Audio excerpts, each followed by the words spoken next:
hari kemenangan pasti tiba. Haleluya. Apa yang Tuhan sudah mulai, pasti Tuhan selesaikan. Tuhan tidak mau pekerjaan yang terbengkalai. Amin.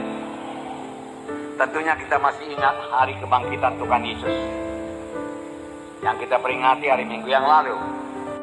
Musuh-musuhnya berpikir mereka sudah berhasil membunuh Tuhan Yesus, sekaligus menghancurkan pelayanan Tuhan Yesus. Mereka menaruh tubuh Tuhan di dalam kubur dan menutupinya dengan batu. Tetapi apa yang direncanakan Tuhan pasti jadi. Karena sebelum Tuhan Yesus disalib, Dia sudah lebih dahulu berkata, aku akan bangkit pada hari yang ketiga. Kematian tidak dapat menahan Tuhan Yesus. Hari Minggu tiba, hari kemenangan tiba. Bagaimanapun gelapnya pada hari Jumat, saudaraku, di mana Tuhan Yesus, saudaraku, mengembuskan napasnya yang terakhir. Kelihatannya segala sesuatu sudah berakhir, sudah selesai.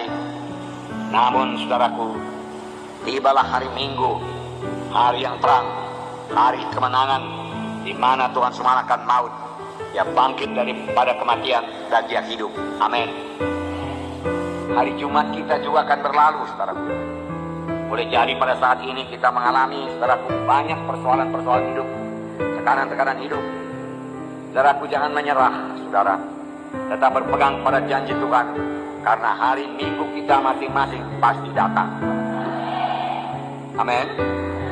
Walaupun dalam perjalanan mencapai kehendak Tuhan tersebut ada halangan-halangan, seperti yang dialami oleh Tuhan Yesus, sepanjang kita tidak kehilangan visi kita, sepanjang kita tetap berpegang teguh pada pengakuan iman kita, saudaraku, hari Minggu kita pasti muncul, saudaraku.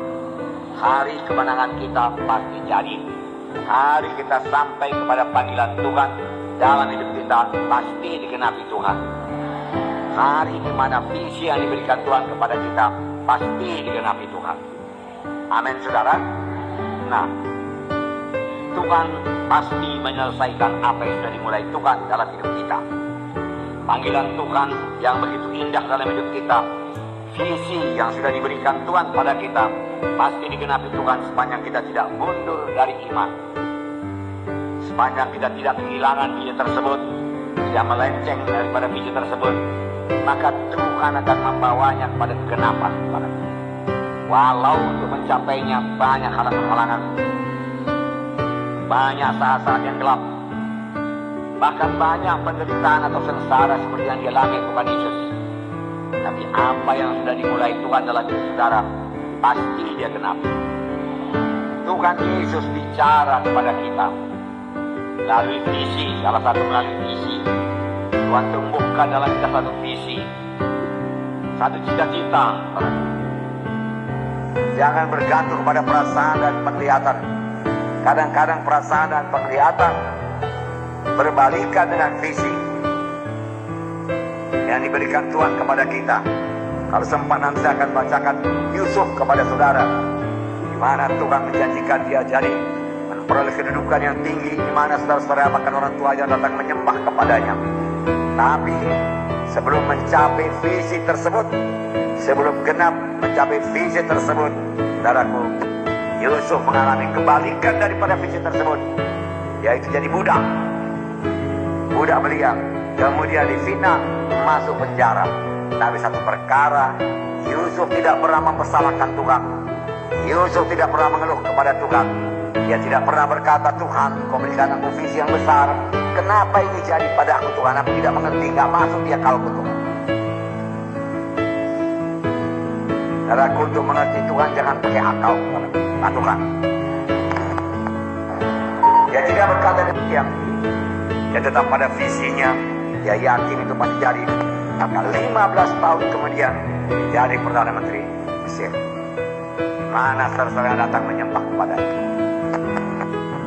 Saudaraku, marilah kita pandang firman Tuhan. Mana hari Minggu kita pasti datang. Hari kemenangan kita pasti datang.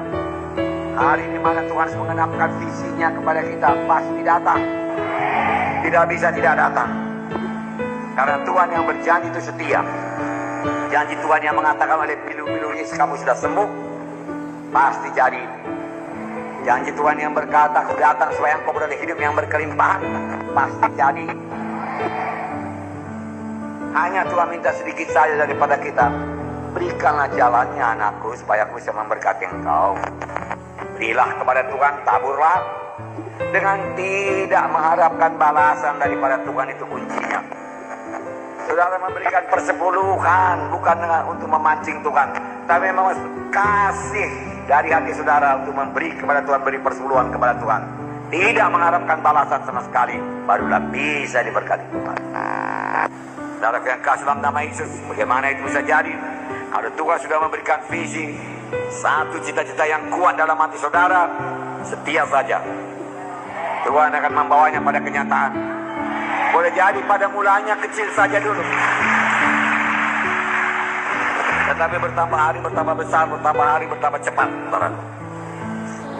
Demikian juga saudara. Maka panggilan Tuhan kepada saudara, visi Tuhan kepada saudara, hanya saudara yang bisa mengenapkan. Amin. Hanya saudara yang bisa mengenapkan, nggak ada orang lain. Itulah DNA keturunan, amin. Tapi ada DNA dari sorga yang menyanggupkan saudara, yang membuat saudara dilengkapi untuk sampai kepada visi saudara, mengerjakan pekerjaan Tuhan dan berbuah. Dan tidak ada orang lain yang bisa menggantikannya, hanya saudara saja yang bisa mengerjakannya.